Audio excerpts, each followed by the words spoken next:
everybody, Namo here. Today we're going to do a showcase like I had talked about with the opening.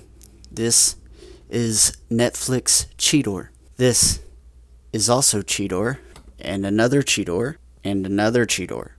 We're going to take a look at all of them. So we're going to start with the new Netflix Cheetor.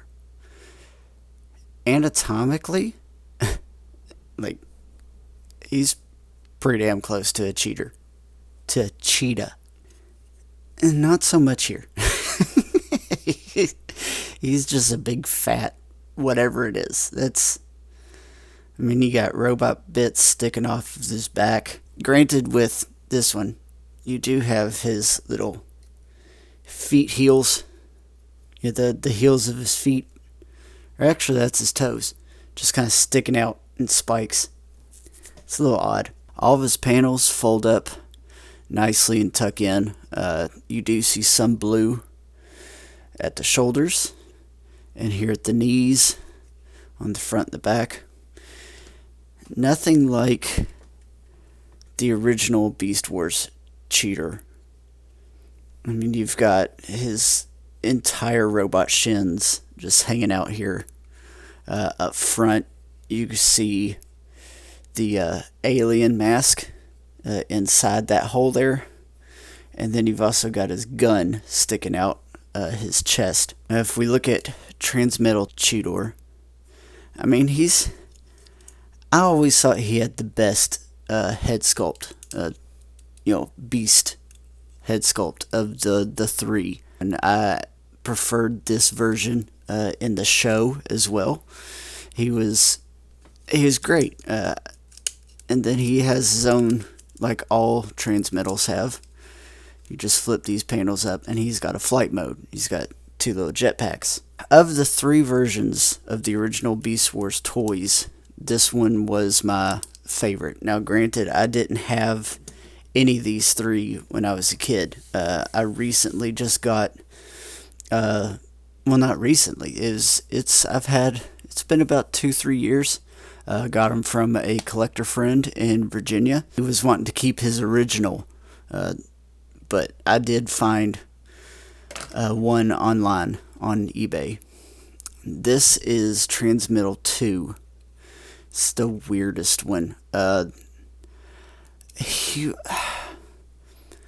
liked Transmetal's Beast Mode the best in the show, but I liked him as a character the best. There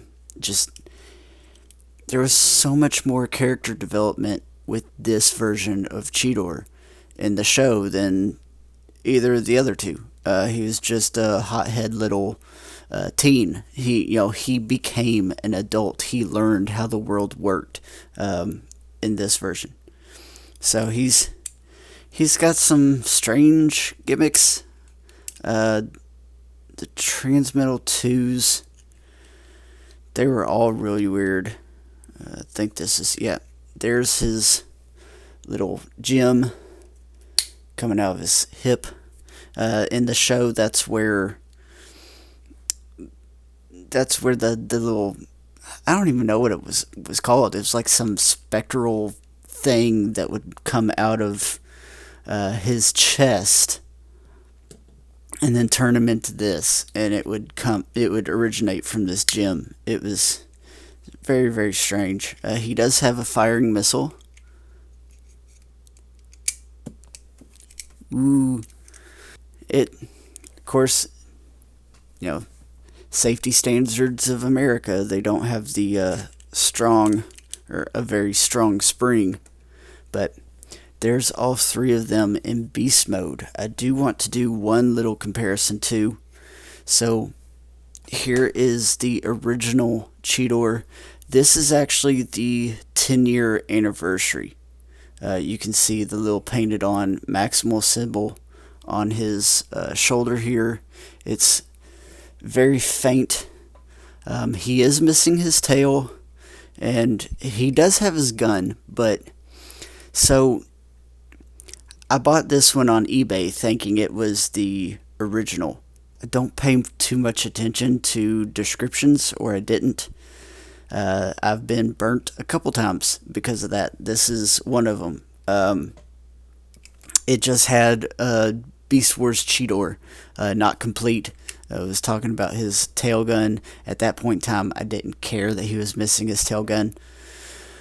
But I got him in. He looked a little dingy because, as you can see, he's definitely not as bright. He's a little bit more shiny, but the blue's just not as vibrant. So I actually found a complete original Cheetor for cheaper than this one was. So I ended up just giving this to my daughter. Like I said, the little water gun, she does have it, but she doesn't store her accessories with the figures, and I'm not rummaging through her room to find it. So there's the comparison of the original and the 10-year anniversary. Original has red eyes and a little bit brighter yellow.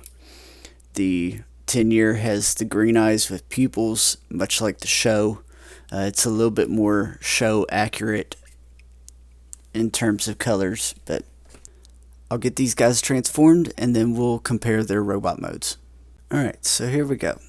We're going to start off with the most show accurate. God bless, he looks so much like he did in the show. It's incredible. Oops, I forgot to fold those flaps in.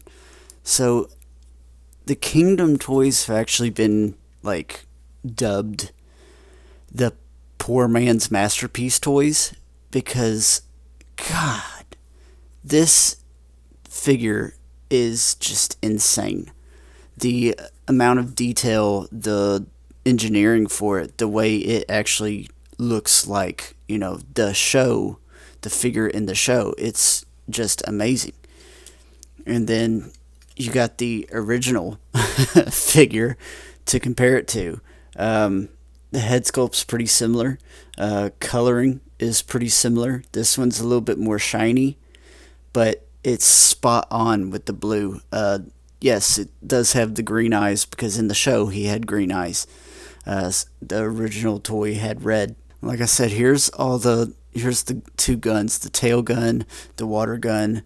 You can see he's got bronze on his wrists. The cheetah head doesn't exactly sit flush. I mean, you can do that, but I've had to kind of break a little bit of it just to be able to get it to sit there. And I mean, that looks a whole lot better, but it's not like the show where you actually saw the, cheetah head.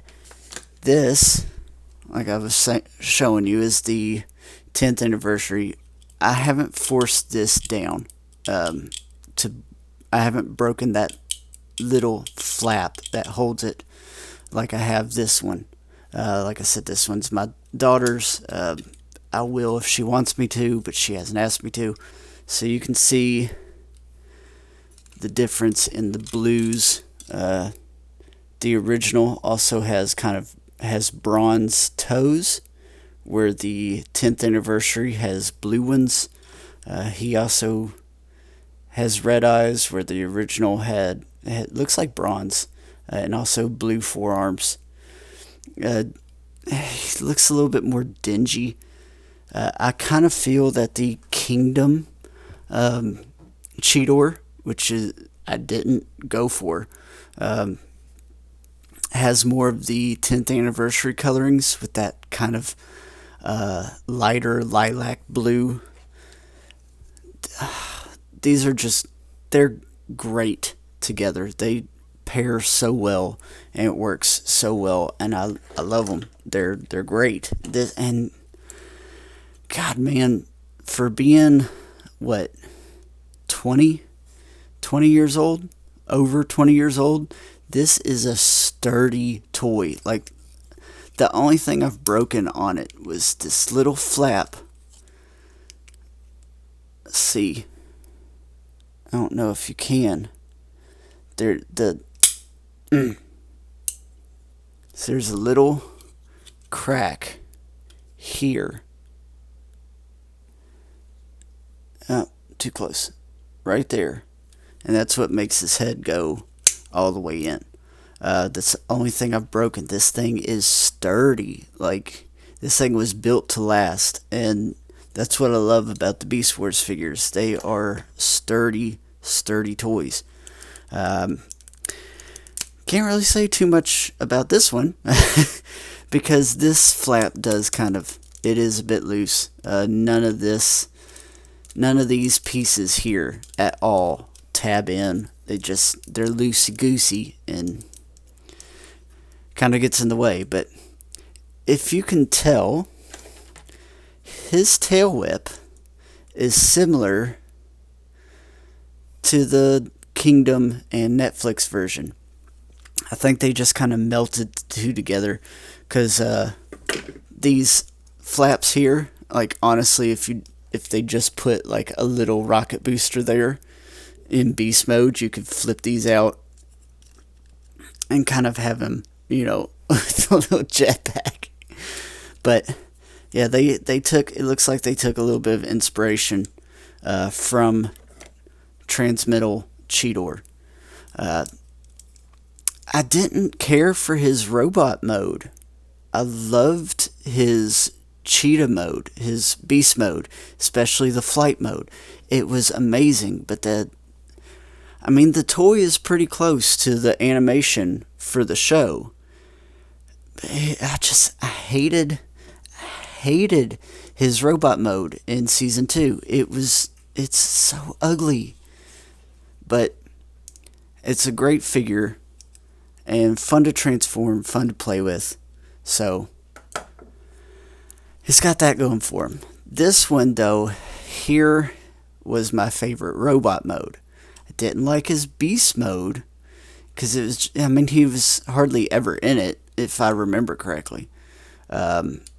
He would transform into it for multiple episodes when he first started becoming Transmetal too. And he was always my favorite. His character development, his robot mode for season 3 is just incredible. I loved it. They propelled him into just being one of the best characters out of all Transformers. And this is the version that did it. But this toy,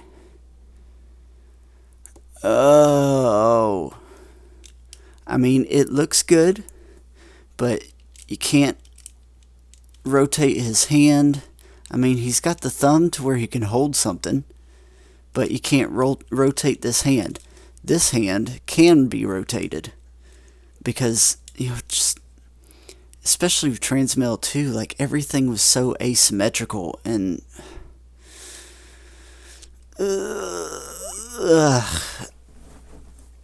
that works certain times, but a lot of times it just didn't work. And with this figure, it didn't work. His posability and articulation, like, he barely can't even hold his gun. You have to get it in there and swerve it, and then it still pulls out.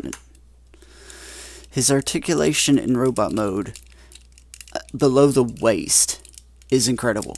You got ankle tilt, knees, hips, but his arms are just terrible.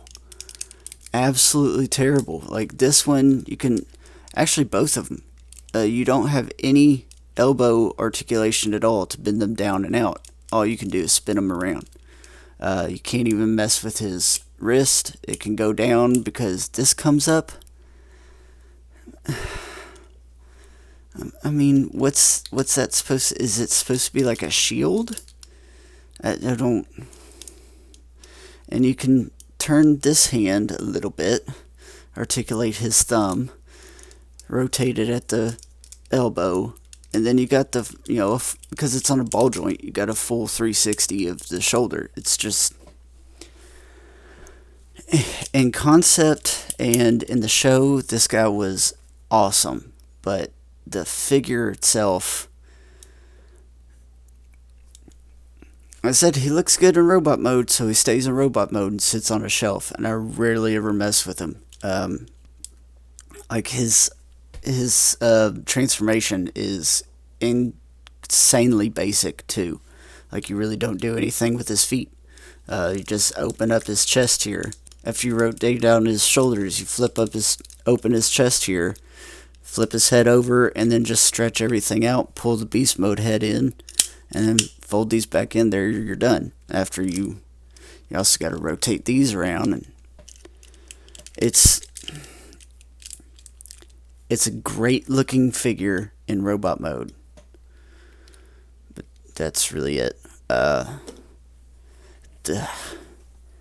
This one by far beats all of them because it is incredible. This toy is amazing. This one was good just because, it's our first incarnation of him. This one had incredible play value with the beast mode actually being... He was really articulated in beast mode. I mean, you can see he's got great range of motion with his front paws. And his back paws were really just his legs. You just broke his ankle and flipped up his heel spur like that. And that was his, that's all you did. Then you got the jetpack mode. It was amazing. But yeah, just robot mode is just so ugly and flimsy. Like, even still, I can't get this thing to just lay down like it should. But that's all I got. I've ran this a bit long. I've got a lot of editing to do with this, so sorry it took so long. There's just a lot of figures, a lot to say about them. They're all great in certain aspects, but overall, for everything, 10 out of 10 for this one. Absolutely. So if you can get the Kingdom, if you can get the Netflix, definitely get them. I prefer him because he's got the correct coloring, but that's all I got for you. So thanks for watching, and we'll see you next time.